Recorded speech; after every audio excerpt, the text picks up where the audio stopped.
Hello, pre-algebra students. This is the guided notes on graphing ordered pairs. I'm going to go through this very quickly because I know this is stuff that you have seen before. So here we go. You have probably seen the coordinate plane before in 6th grade math. The x-axis is the axis that goes right and left, where to the right it is positive and to the left it is negative. And then we have the y-axis that goes up and down, where as you go up it is positive, and as you go down, it is negative. The origin, which is the point where the two axes intersect, that is the coordinates of 0, 0. Speaking of 0, 0, this is what we call ordered pairs. Ordered pairs are always an x-coordinate and then a y-coordinate separated by a comma. All right. For example, -5, 3 would be an x-coordinate of -5, the y-coordinate of 3. The x-coordinate always tells you how far you're going right or left. If it's positive, you're going right. If it's negative, you're going left. Just like a number line. The y-coordinate tells you how far you're going up or down. If it's positive, you're going up. If it's negative, you're going down. Just like temperature, also like elevation.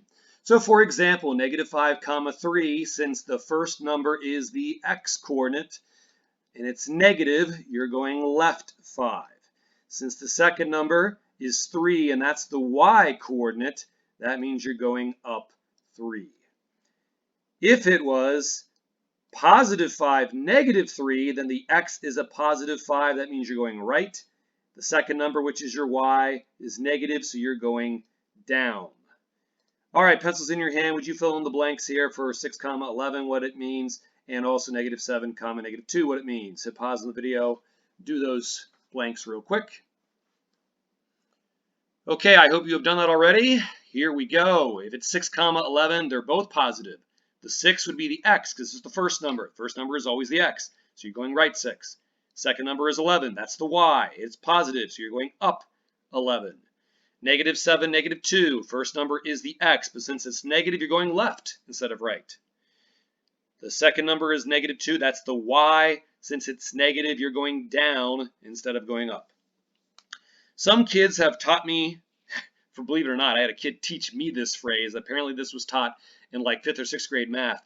The phrase, you must walk to the elevator before you go up or down, where the walking would be kind of symbolizing going right or left.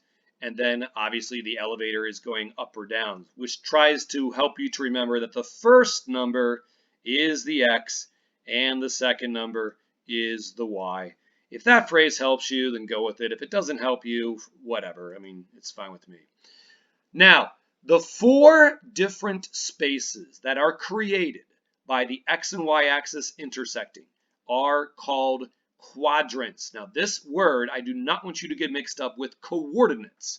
Coordinates are the numbers that we put in ordered pairs. Like the first number is the x-coordinate.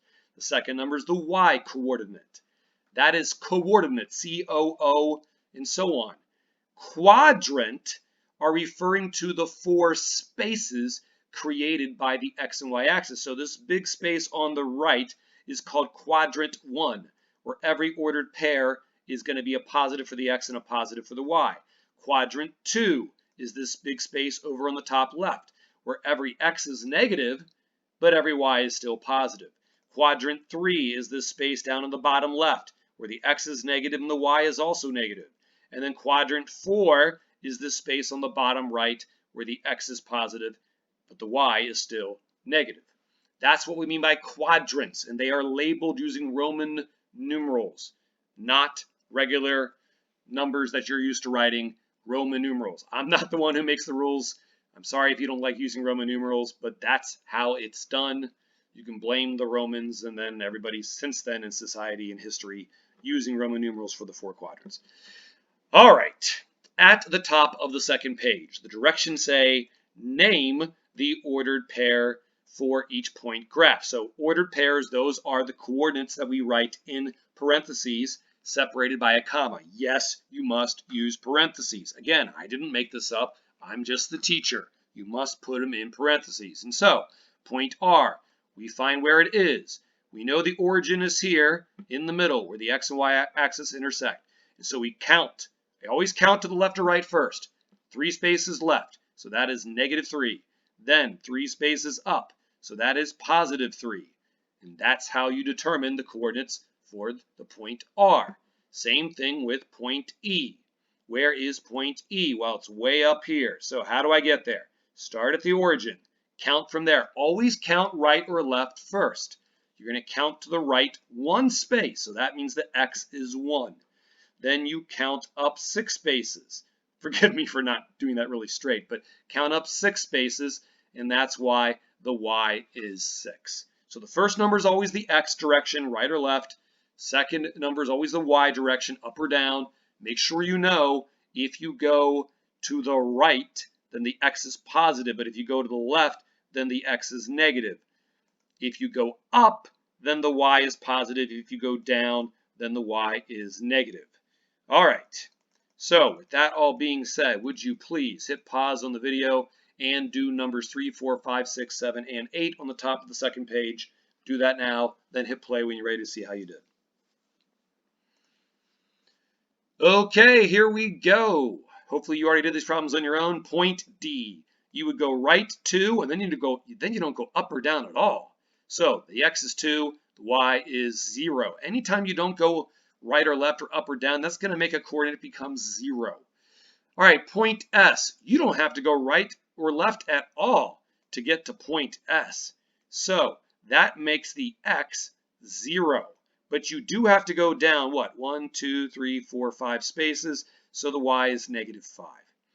For the K, you would have to go left 5, so that's -5, then down 3, which makes the Y -3.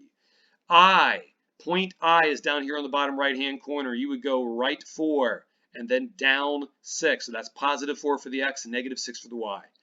Point N, and by the way, if I go too fast, guys, you know you can hit pause on the video, rewind, do whatever you got to do. Point N, you would go left 6 spaces, so that's -6, and then up 1, so that's +1 for the Y. And then for point W, you will go right 5 spaces, and then down 2 spaces, and so that makes it 5 and -2. I almost feel like there's a hidden message here in these letters, R-E-D-S-K-I-N. Yeah, although that football team doesn't have that name anymore. Maybe I should update my guided notes. Get with the times, Mr. Underkoffler. Okay, moving on to the bottom half of the second page. The directions are multi-part. Follow along. The first thing the directions say are to graph and then to label. So the way we graph is we put a dot. The way we label is by putting the letter for that dot. You're doing that for every ordered pair that is given to you in these problems. You're doing it on the coordinate plane. Then it says name the quadrant. So underneath the original problem, I name what quadrant it's in. Since 3, 5 is up here on the top right, remember what the quadrants are? This was at the bottom of the first page. So feel free to look back there if you have to. So therefore 3, 5 is in quadrant Roman numeral 1. And then 2, -3, since that's, right 2, down 3, that's where that dot goes. So that would be in quadrant Roman numeral 4. And so I have to make sure I write that down underneath the original problem. So again, 3 things you're doing. You're putting the dot and then labeling it with the letter. I don't care if you put the letter on the top right, top left, bottom right. I really don't care. It doesn't matter. Just make sure it's right nearby, the next to the point in some way, in some fashion. So put the dot, label it, and then underneath the original problem, label the Roman numeral for the quadrant that it happens to be in. All right, would you please hit pause on the video and do the remaining problems on this page on your own, then hit play when you're ready to see how you did. Okay, I hope you've done that. Here we go. Point K is -4, +2. So you're going to go left 4, up 2. That is point K. Next, we have point T. So it's 5, -1. We go right 5, down 1. Did I count correctly? 1, 2, 3, 4, 5. Yes. And then we would label that as point T. Oh, I forgot to do the quadrants. I'll do that real quick. K was, let's see, top left. So that is quadrant 2. T is bottom right, so that is quadrant 4. All right, next, point L. We go left 1, up 3, and then we label that as point L. That is quadrant 2. Point M, we would go left 3, down 5. Label it as M, and that would be in quadrant Roman numeral 3, the bottom left-hand corner quadrant. That is quadrant 3, where both the x and y are negative. All right, B is left 2, up or down 0. So you're staying on the y-axis. Now, what quadrant is that in? Well, you wouldn't say the y-axis is the quadrant, but it is on the y-axis. Or sorry, I'm saying y-axis. I meant to say x-axis. Come on, Underkoffler. When you go right or left, that is the x-axis. My bad. So the x-axis, that's not a quadrant. It's not in any quadrant. So you should say none or not in any or something like that. Point C, you're going to go right or left 0, then down 2. The x was 0, so you don't go right or left at all, but the y was negative 2, so down 2. By the way, I forgot to label point B and point C. You might be yelling at your video right now. Come on, Underkoffler, get with the program. Label your dots. All right, just like number 7, point C on number 8 is not in any quadrant at all because it's on the y-axis. Point P, you're going to go left 5, down 3. Label that point P. That would be in quadrant 3. Point D, you're going to go right 4, up 1.